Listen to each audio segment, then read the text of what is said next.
United fan base at the moment, isn't it? But at least Andy Mitten's trying to cheer us up with some positive transfer news, talking about Manchester United's #1 midfield target next year.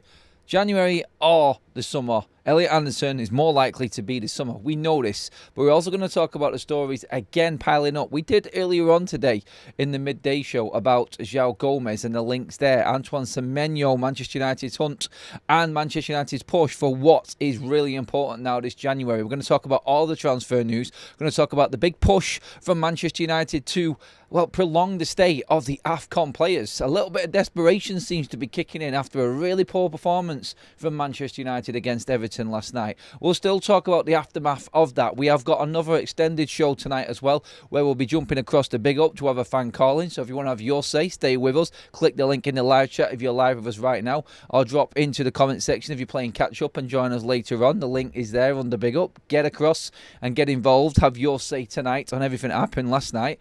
We do want to talk transfers first of all, though, because the important thing right now is Manchester United getting through this period of AFCON absentees, because that is a major concern, especially after watching inept performances like we did last night. And Manchester United's transfer window really now is hot topic and is even more important than what it was before. Even with a win last night, Manchester United are looking at the January transfer window. A performance like last night would give Manchester United fans even more fear that nothing would happen this January. Now, we're talking Elliot Anderson is the one that Manchester United want. Let's just get it out there. Again, Andy Mitten has come out, but Andy Mitten in the Talk of the Devils podcast this afternoon, while it's been released, has also hinted at Manchester United looking at a wide player.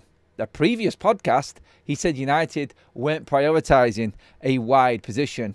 Again, Manchester United's lack of width and attacking options out wide is really having a problem right now. So even Andy Mitten is talking about Manchester United potentially looking at wide players now coming into the football club as well. So I've put a poll up in the live chat for you all this evening just to gauge where you're actually at, because there was a lot of complaining and a lot of moaning last night. You've seen my reaction too. I wasn't happy. I mean, who would be after a performance like that against a 10-man Everton David Moyes side? I mean, seriously, the more you say it, the more it pains us, but it's still fresh in the mind, isn't it? The wide areas were shocking last night. The poll's up. You've got one player you can buy this January transfer window, and you've only got one position. One key signing this would be, because they're not going to waste time in bringing in anybody or anyone just to make the numbers up. It's going to be one player that's going to go into this side now, and that's all you've got. What do you pick? A wing-back, a midfielder, or a striker? Right now, the poll in the early knock-ins is 100%, well, not 100%, but it's pretty much landslide for a midfielder.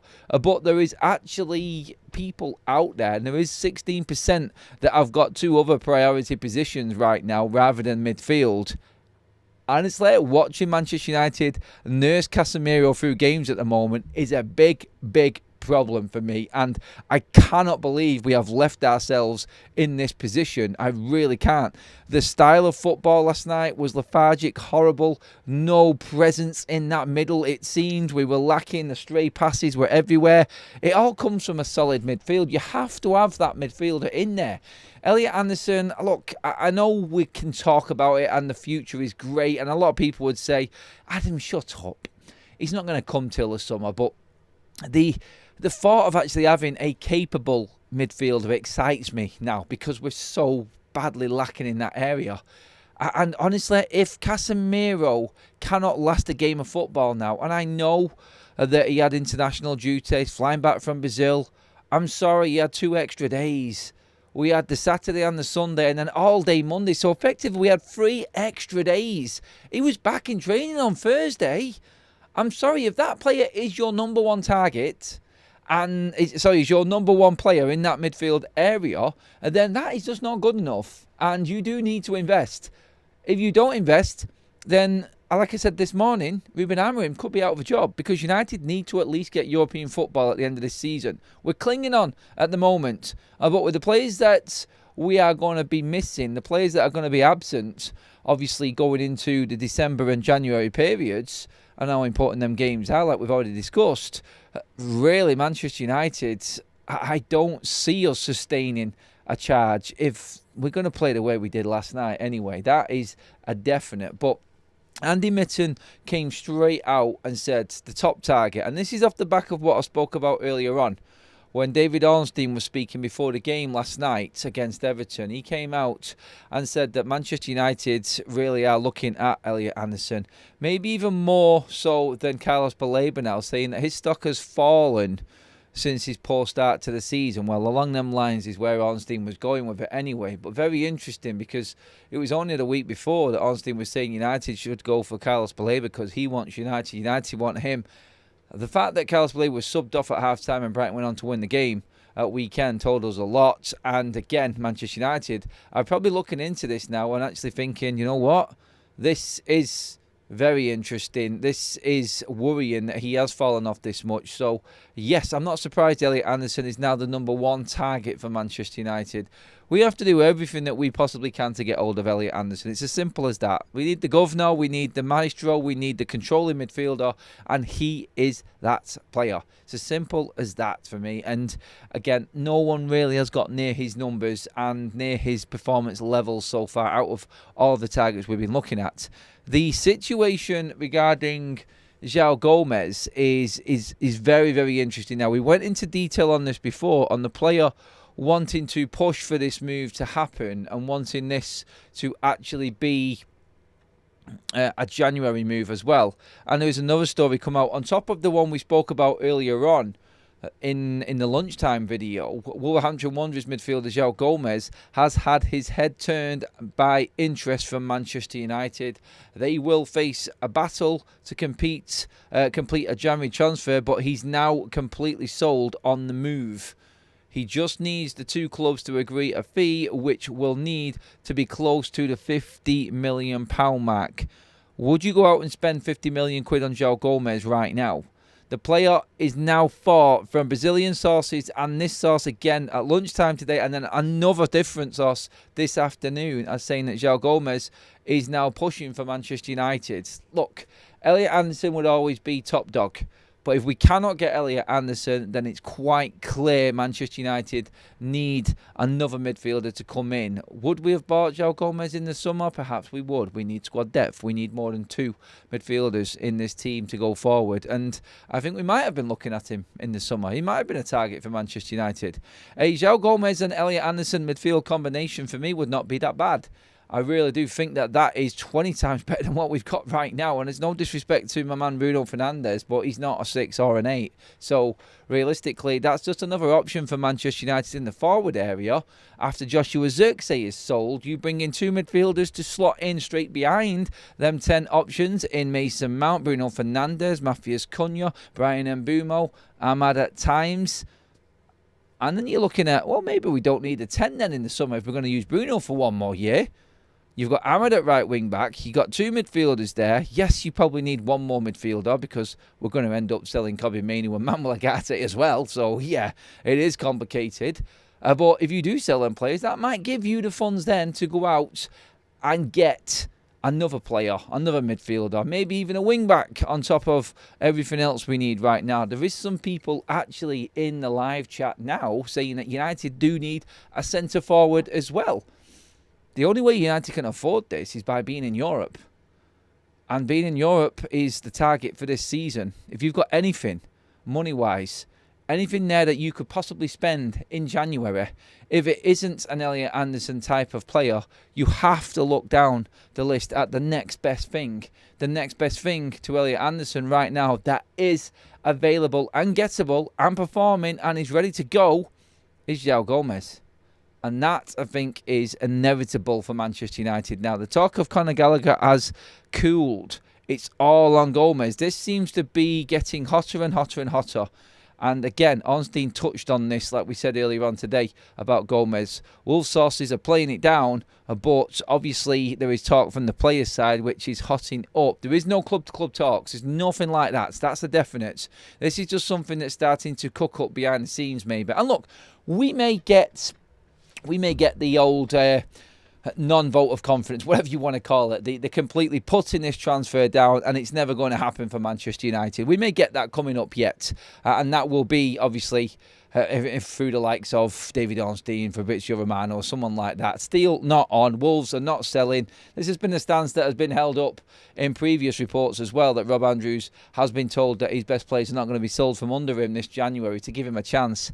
If they don't pick up points in the next 7 games, then Wolves are in trouble, and Gomes may jump ship anyway. And like I said before, that clearly there will be relegation clauses in Gomez's contract, and Wolves won't be able to get as much as they would if they sold him, let's say, in January for 50 million. So the question straight to the live chat right now is, would you go out and spend 50 million? Now, it might be a bit over his price tag, but is that really backing? Is that looking at a potential investment of a player that is going to be at the club for a number of years that you could get for a few million more when you could have got him cheaper in the summer? But the here and now is necessary for Manchester United, and I think this gives us a chance to then, like David Ornstein said, move Kobbie Mainoo out of the football club, because he clearly does not want to be there and doesn't look like he wants to be there right now. Whether he rekindles his love for the football club by going playing elsewhere and realising the grass is not greener on the other side, we won't know until he's gone. So allow him to leave, maybe send him out on loan, even put an option to buy on there as well for Kobbie Mainoo for somebody, and really try and entice that club into taking him away. He's not going to feature. And if you're going to give Ruben Amorim 3 years, like Sir Jim Radcliffe said, then what's the point in Kobbie Mainoo being here? He doesn't want to be here. Ruben's not going to use him, and clearly he is never going to be used in this system while this manager is in charge. After what Ineos have said and Sir Jim Radcliffe, then that's an inevitable outcome, isn't it? And Kobbie is no more at Manchester United. You have to look at it that way. And I think the realism is, let's move Kobbie on and bring somebody in who you are going to use, because Casemiro cannot last a full 90 minutes. It's an absolute joke. It really is. Ruben was actually asked in his press conference last night as to, are these players actually capable of playing the 90 minutes and being as intense for the 90 minutes? Christ, last night we didn't even get going after 5 minutes. So let's forget about the talk of the 90-minute stuff here and keeping that intensity up. We were dead after 10. So let's not even look at that. Let's look at a team that Ruben thinks can do a job for him from the get-go. And quite clearly he hasn't got that right now. And when AFCON comes around, we're panicking. And I mean, we are panicking, because we have got absolute shit in terms of squad depth coming into Manchester United right now, haven't we? And it was proved last night yet again, wasn't it? So that's where I stand on the Elliot Anderson. Yes, yes, and yes. Get him in, I feel, at, well, as cheap as you can, but if you have to go above and beyond for that type of quality, you do it. If it is in the summer, it's in the summer. You do it. You get it done. We need more than one. And Gomes is more than better than what we've got at the moment. So I feel like Anderson, top target. I agree completely with that now. When you look at Gomes, best target we can get in January, fully right now. There isn't anybody else out there that I can think of. Now, of course, you get some crazy comments coming out and reports coming out. And this was one earlier on today, which was which was about, and this came from TalkSport and Alex Crook. Everton are stepping up contract talks with in-form James Garner. Yes, former Manchester United Academy player Jimmy Garner. With his current deal due to expire at the end of the season, clubs including Manchester United, Forest and Aston Villa are keeping tabs on the situation. Yeah, these are the sorts of things that you're going to now start seeing in social media and reports. And I tell you, once you hit December, once we get there at the end of next week, everything will start to hot up. There's no hiding for Ruben Amorim. He's got back-to-back press conferences coming up the week after next anyway. So, next week actually, sorry. Yeah, we're already into this week now. But, again, if United keep on performing the way they did against Everton, or we get anything near that sort of performance, you're going to get all of the clamour for the transfer situation. And if United don't spend, and we end up going into the second part of this season with no signings coming in, you can start to see this fan base turn nasty. And it took one game last night, one game, one poor performance, the first poor performance of the season at Old Trafford, for this crowd to turn completely on Ruben, on the club, on the players. They're not going to stand for it anymore. It feels like it's at boiling point. I did not see this coming. I didn't see Manchester United fans turning this quickly.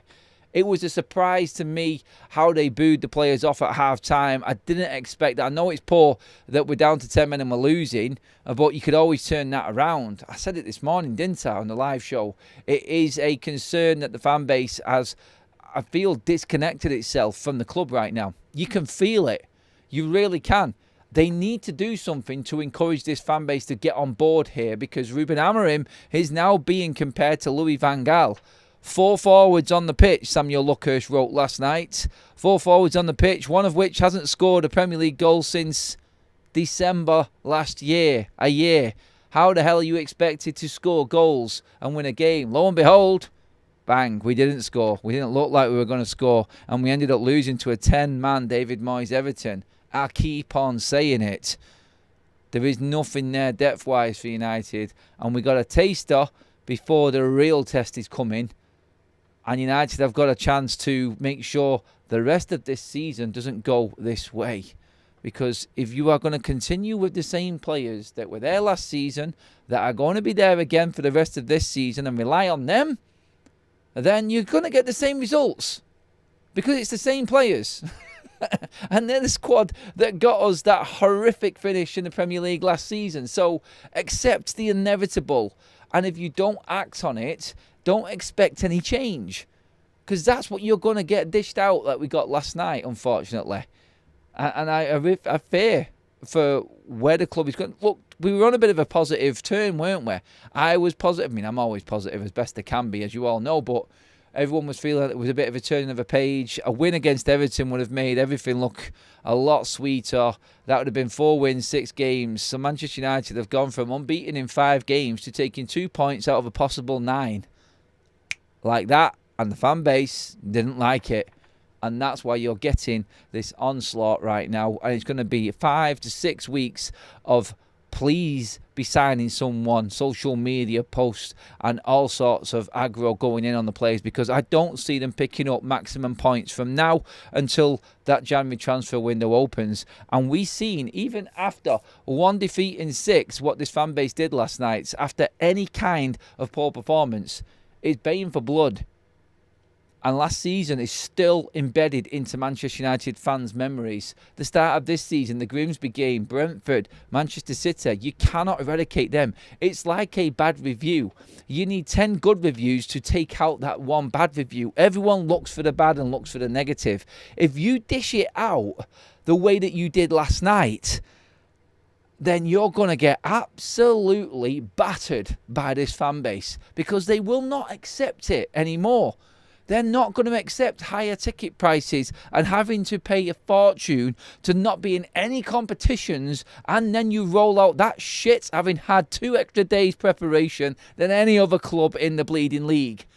It's not going to sit. It's not going to be there for you to try and balance out and try and spin around and try and turn into some kind of positive. Because every single player in a Man United shirt last night was pretty much slaughtered. I had a message off Andy Tate.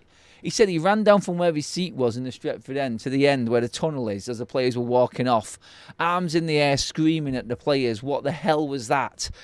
This was being shouted everywhere in the stadium last night. And I watched them players drop to their knees after that game. I was like, someone messaged me this morning. So it might have been a comment on the show this morning. Someone actually said that it felt like the Spurs final again. It felt like the Spurs Europa League final all over again. They're on their ass, they're on their knees, and they haven't done anything. The effort was there, like I said, as someone was complaining before to me, saying, which game was you watching? Look, I've seen effort, and I've seen players there trying to give their all and everything, but still, that counts for nothing if you're going to bottle it. And they bottled it big time last night. It's the same players that need changing. And the transfer window is huge for Manchester United. You have to go out and buy Joao Gomes. After all that and what I've just said there, it all comes down to the only way out of this is different players. There's nothing that Ruben can do clearly on the training ground that installs a confidence for these players to go on a run and compete for them top places. Like he said, if you cannot beat Everton with 10 men, then you're never going to be able to compete at the highest level in the Premier League. And Ruben will lose his job. It'll be another manager down the drain. So something needs to change. Something needs to happen, and happen very, very quickly. Let's get some comments in. People, get into the live chat if you are live with us right now. And of course, if you are watching and playing catch-up later on, get into the comment section and let me know your thoughts, please, everybody. Get in there and we'll have a look through them later on tonight. Don't forget also, I did say at the top of the show, but if you are just joining us, there is a link in the live chat right now and in the description as well for Big Up. We're going to be doing a call-in show, completely free, by the way, everybody. So click on that link and get across after we finish here on YouTube. We're going to be doing a call-in show over there as well. So have your thoughts ready in your mind and then speak your mind on Big Up when we go live after this show finishes.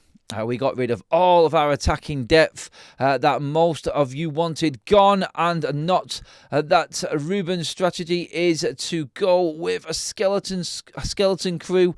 We never can have injuries since we have zero attack on the bench. I'm sorry, mate.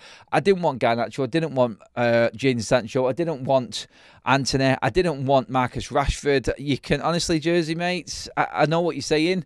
You should have replaced them players. I get that, but there was no way I was going to deal with them. And I'm pretty certain you're going down the road of, we got rid of all of our depth and we should have replaced it, because surely you didn't think that we were going to continue with them players the way that their attitude was on the pitch. I'm with you on that. You needed to replace some forwards. We brought in what? Well, we got in Xerxes, we got in Cunha, and we got in Benjamin Sesko after getting rid of, what was it? Yeah, actually, Antony, Garnacho, Sancho, Rashford, Højlund. 5 forwards went. You could argue the point that you still got Mainu as well, and Mount's come back fit. You brought in 3 more forwards. We probably needed 1 more striker. I think that was the big mistake Manchester United made. We could have done with somebody else in there, but who was available? I do think it would have been a bit different if we had Cunha on the pitch last night as well. Let's see what else we've got in the live chat here. Get your comments in, everybody. Wayne says, what did you think about Mount when he finally came on, Adam? This is the thing. When you come on against a low block, you expected to do things. You have a high expectation level of that player. Like, you was wishing him on the pitch because Mazraoui was awful. Dorgu was awful. She was hoping that Ahmed was going to be dropped back and another forward would come on. I think that's what everybody was hoping. I think he struggled. I'm going to be honest, Wayne. I think he struggled. Not for the lack of effort. I thought he showed some endeavour in there, but what you expected him to do at that point? He was just another small striker that was coming in, another small attacker / midfielder coming in with balls being pumped into the box that he could do absolutely nothing with. You're supposed to pick up a second ball maybe off them balls coming into the box and score. It just was never going to happen for Manchester United last night. I think Mount needed to start. So it's going to be difficult to find a positive out of any performance like that. I do think that United now, I don't know what Ruben's going to do. Like he said in his press conference that he is going to deal with this at training. What's he going to make him do? Run laps? Do sprints? There's nothing that he can do to change that team, because he had them apparently fully prepared for this game and they went out there and shit the bed. So you can't change a player's mentality. You can train them and train them and train them, and you can drill into them a system all you want. But if this team, every time they go a goal behind, loses the game, which has been proven 100% record this season, by the way, when we concede the first goal, if they're going to do that every single time, then there's nothing that Ruben can do except move the bastard out. Get rid of him. That's it. There was lots of people last night talking about Dalot coming on again. And the Ruben Dalot love affair. It's going to continue, everybody, and you're going to have to get used to it, I'm afraid. And it's not going to help Ruben, I know. I've had to accept it myself right now. I'm going to bitch. I'm going to moan about it. But I know nothing's going to change. He's never going to change. He sees him as a reliable player. And people will question his judgment on that as well, and question him as a manager. If you're rating Dalot, then you're struggling, aren't you? It's going to be the way I'm afraid. Unfortunately for us United fans, we are going to see more of Dalot, and unless somebody comes in, which I don't see in the January transfer window, unless you do try and convert Antoine Semenyo in as a wing-back, potentially that might salvage something for a lot of the fans. But that there is, again, it's a question mark on Ruben's coaching, isn't it? That he cannot... I mean, if Ruben thinks that he can coach these players into playing better, then he's going to come unstuck. Because it's not coaching or footballing ability, it's mental strength that these players lack in abundance. They'll go somewhere else and do well. Like we've seen with many players that have left Man United, they will go and do well elsewhere. But for United, when the pressure's on, and we had a chance of getting in the top 4 again, their asses fell out. And this happens how many times? Well, it's happened 3 times in a row in the last 3 games. And, well, last season we didn't even get anywhere near. We just wanted to win last season, and that was too much to ask. So it is a bit much to really pile the pressure on these players now and say, well, we want you to get into the top 4 now. Heaven forbid. God, don't ask too much.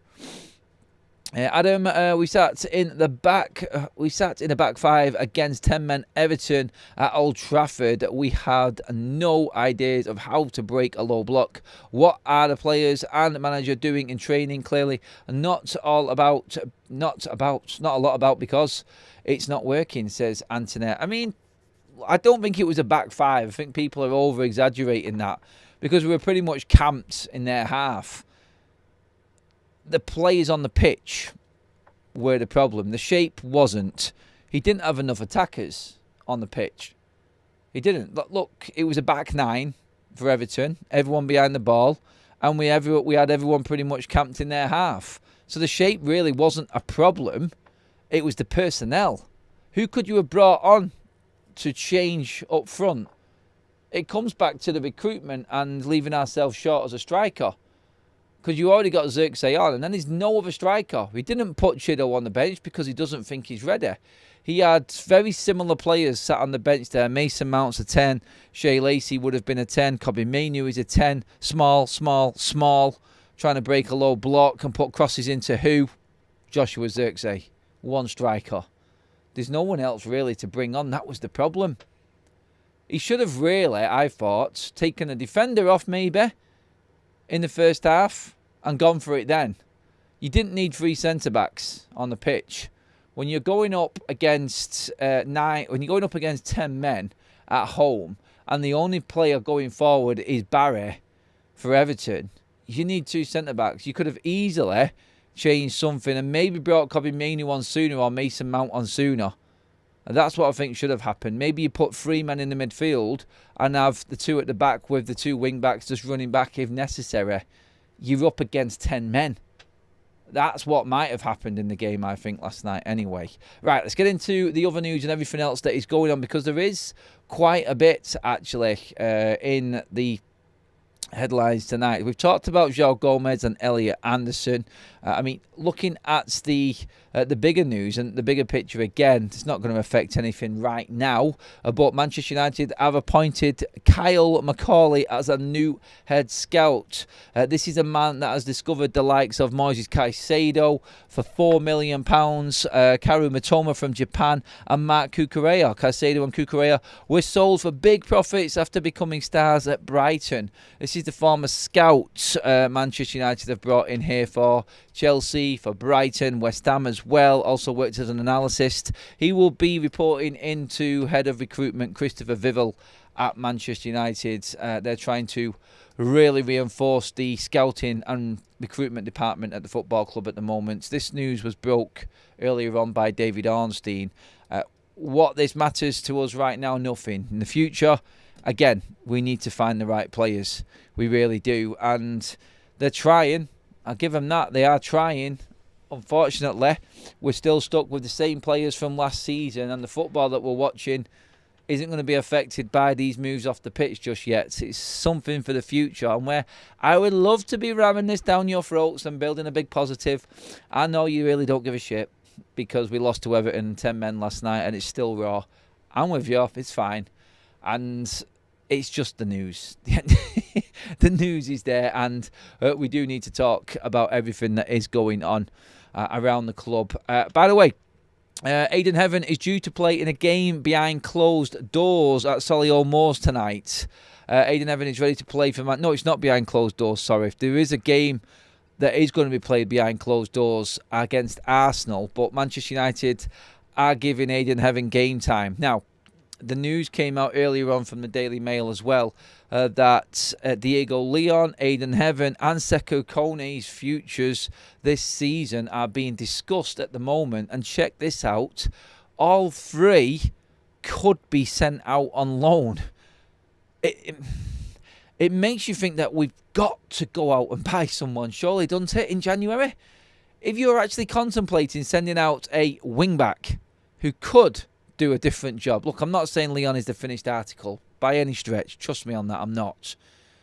But you're looking at a centre-back in Aidan Heaven who could offer us something different, potentially, who's a bit taller and maybe better in the air than some of our other defenders. Send him out on loan.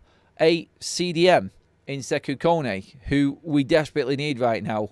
Obviously, he's not played any minutes, and again, don't want to big it up, but if you are willing to let a centre-back, a wing-back, and a central midfielder go on loan that might, and I'll say might, because there's no guarantees with academy players coming through or younger players that they are going to be the hit. And I've seen people last night saying, why was Diego Leon not brought into the side? Why does he keep using Dallo? Well, we're about to send Leon on loan alongside Heaven and Sekou Kone, by all accounts. This is an interesting one because I don't think it's a bad idea. I really don't. But we've seen again, it's a tough one really when you look at it, because he's not going to use them players. And if we're honest, hand on heart, like we're being honest with ourselves right now, with the players that we've got, Ruben's not going to use them three players. Heaven's had a chance to be used nearly every single game this season, and he's not used him once. So, again, I don't see a real issue with these players going on loan. I just wish that... I wish I knew we had a plan that we were going to have in place ready for when January came around, and we were going to bring somebody else in to help out, because I'm sorry, that bench last night, that was concerning for me. It really was. Thank God Benjamin Sesko isn't going to be out for long, and then people would come back and say to me straight away, well, Adam, hang on a minute, Benjamin Sesko isn't that good either, is he? He hasn't had a great start. And I'm like, yeah. And then again, I'm running out of positives and trying to make things sound good, and you just keep getting tripped up every single time you come up to a fresh hurdle, don't you, at United? It's painful. It really is, and I don't want to actually be talking this way. But again, this was the story. I'll just read it out now, actually. I've just got it up on my screen from the Daily Mail. Diego Leon and Sekou Kone are two of the young United players who could go out on loan in January, and Aidan Heaven's situation is also likely to be assessed. United have only one game a week, has certainly put a major roadblock in Heaven's development path. This is, again, like I said, you can build up all of the academy. You can bring in these young players all you want, and you can build up the structure behind it. If this first team doesn't get European football, then it's pointless, because we know Ruben Amorim isn't going to use them. He doesn't think that they're ready, because why? Well, we haven't got enough game time to test them out. We can't rotate when we've got one game a week. The importance of the Premier League is that we need to put our so-called best team out on the pitch every single week. Now, that's debatable on its own, isn't it, amongst most of the Man United fan base, but that's a great point there made by Wheeler and Nate Salt from the Daily Mail, because it's dead right. We just have not got the time and the minutes for these players, and they are going to stagnate. And then when you do bring them on the pitch, when you need them, when they haven't played a lot, you get performances like Joshua Zirkzee and Kobbie Mainoo's last night. Absolute shit. It's not their fault, really, is it? They haven't had enough game to get up to speed. And Tarkowski seen Zirkzee last night. He went like that. Oh, yes. Easy night's work for me. And my God, was it? Jesus Christ. He was just like, oh, I'm not even going to get into it. You all seen the game. And there's no point in me going in about player performances again. But this is just a This is reasoning behind why everybody's talking about the players going out on loan. This is a version of what could be the future if we don't get into Europe again next season. We don't have the right amount of games to rotate the squad, give playing time to players, because you can train all you want, and Ruben can talk about these players playing well and doing well in training. Counts for absolutely nothing. And I don't care for the winning team pictures and all that crap on social media. I want to see a winning team on the pitch where it matters, where we're paying, and we want to see. Someone put a post up of Sir Alex Ferguson talking to Gary Neville in that old interview about going for it. What's the point if you're 1-0 down with 15 minutes to go? What's the point in having defensive players on the pitch? You might as well put forwards on there and go for it and put bodies in the box, because it will make your opponents actually think as well and make them adapt to that situation. And this is where the likes of Samuel Luckhurst from The Sun are starting to report on Ruben Amorim being the next Louis van Gaal.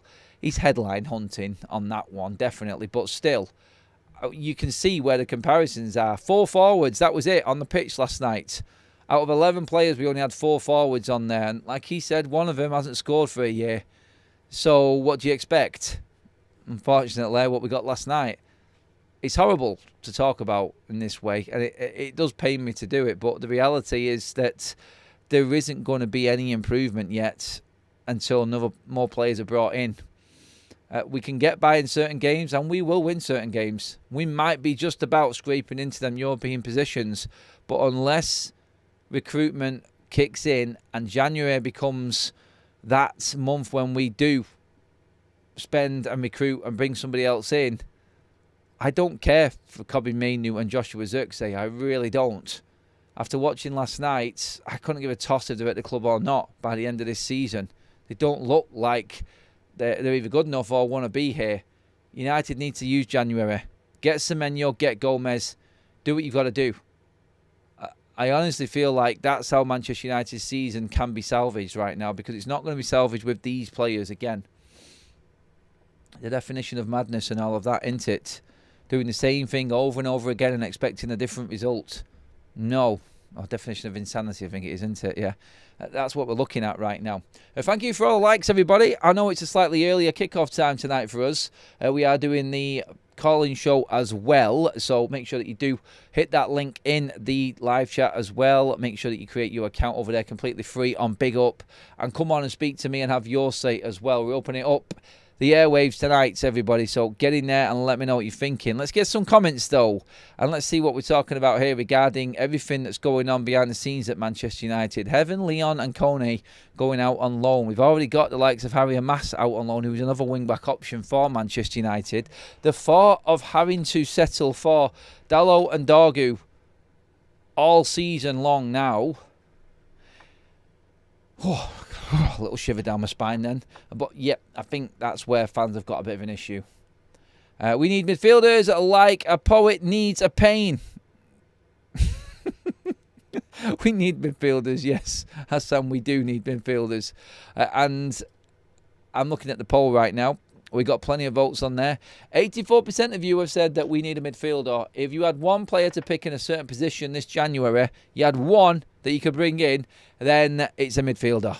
Not a wing-back, not a striker. We need all three. We do. You can only bring one, and it was that desperate. You could only get that one particular player. Midfielder it is, with a lot of you at the moment anyway out there. So, look, I'm not going to say that that's wrong. I think you're right. I would go with the midfielder as well, because the game is controlled from that area. United conceded from that area last night. We don't beat low box. I've said it loads. You've seen the stats. And when we are over 50% possession, we only get 0.8 points less than 50%. We get 1.7 points. Again, we are crap on the ball, and I've said it loads. Yeah. You could say that we haven't got... I think we have got creation in there. We just haven't got finishers. And that, again, is a situation. I'm not saying we create loads of chances. We've dropped right down now from that. From the Statos coming in at the start of the season saying that we were right up there. We're still in and amongst it in terms of chances created and XG. But still, it's nowhere near enough in terms of conversion for Manchester United. And we are going to keep on falling down that table if we haven't got someone to put the ball in the back of the net. Everton pretty much tried to nullify Mbeumo and Ahmad last night, and that was it for United. Them two out of the game, you haven't got any other option. It's game over as soon as them two are out of it. So it was a hard watch.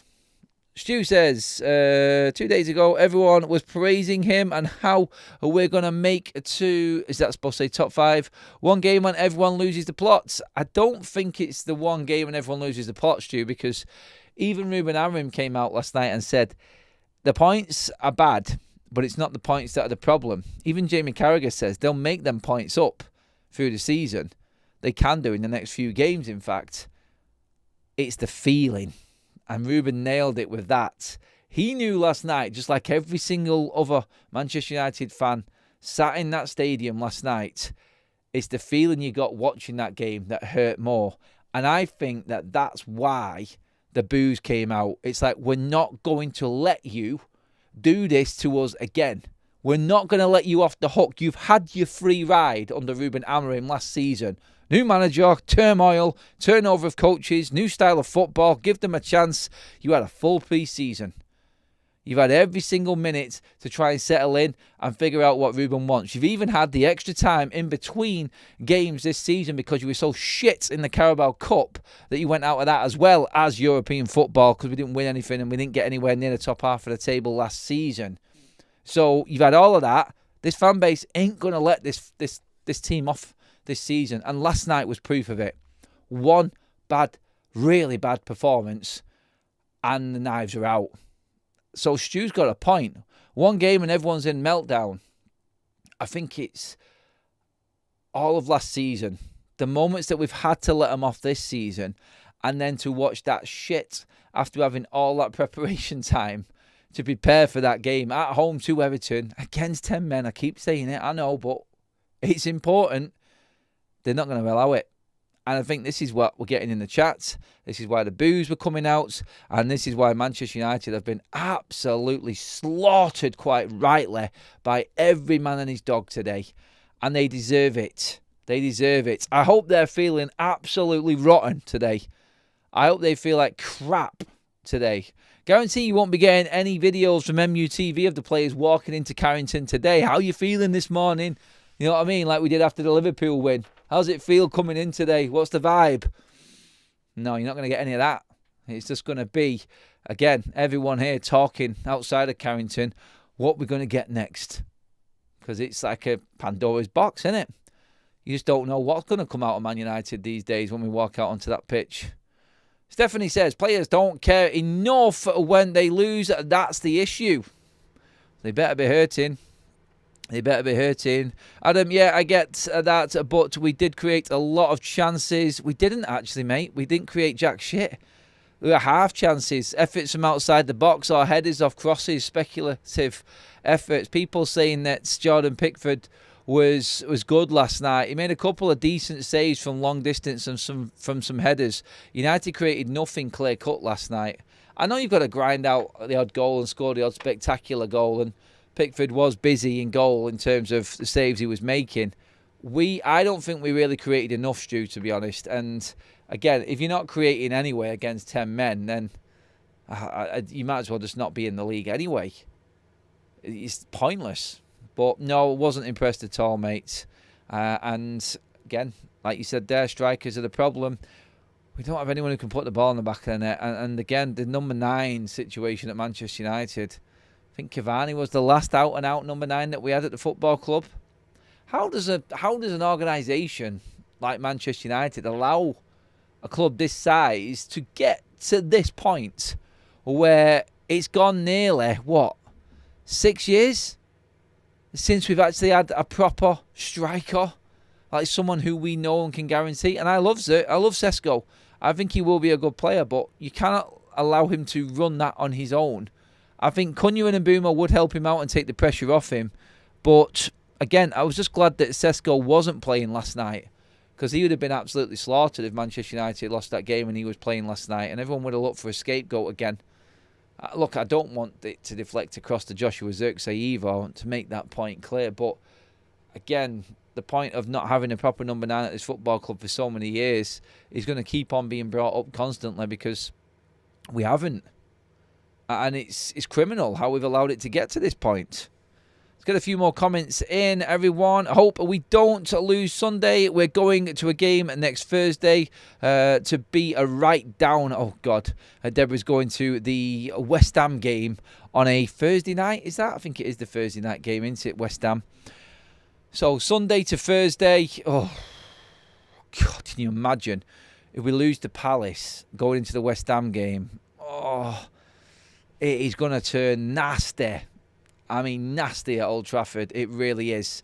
Anyway, that is our updates and all of the news brought to you. You're completely up to date, everybody. That is our content for the day here on YouTube. We're going to jump across to Big Up now. So come across, click on that link in the live chat, everybody. Come across and have yours say. We're going to do a call-in show now for the next 30 minutes. So grab your chance now, everyone. And thank you again, mods in the chats, for helping out. Thank you for the super chats. Everyone who's liked the video, please pop a like on it again when the video finishes its live. I'll see you all over on Big Up in just a minute. Cheers, everyone. Like, share, subscribe, by the way.